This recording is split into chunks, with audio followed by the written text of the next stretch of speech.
চলুন একটি হাদিস পড়ি, মন ভালো হয়ে যাবে, চোখে পানি চলে আসবে।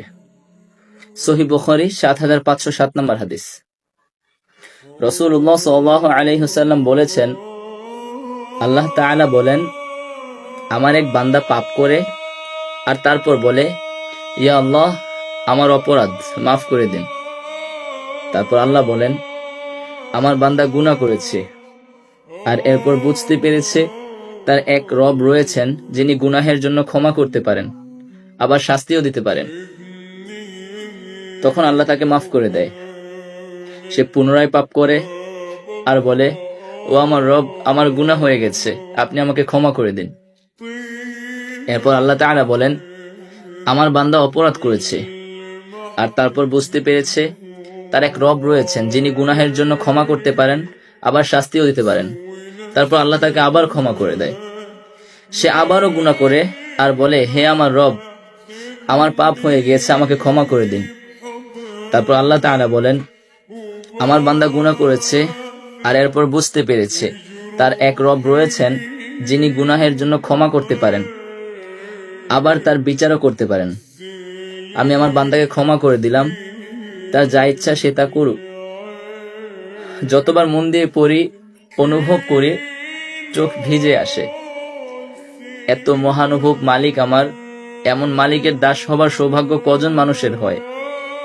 এতই মহৎ, মহান আর স্নেহময়, ক্ষমাশীল তিনি। তোমার ফিরে আসার অপেক্ষায় আছেন তিনি। তবুও কি তুমি বুঝবে না, ফিরবে না? নিজের গুনাহকে নিজের এত বড় ভাবছো এখনো? তার অপার রহমত আর ক্ষমার চাইতেও নিজের অপরাধকে, গুনাহকে বিশাল মনে করার দুঃসাহস কিভাবে করছো? এত অহংকার কেন তোমার?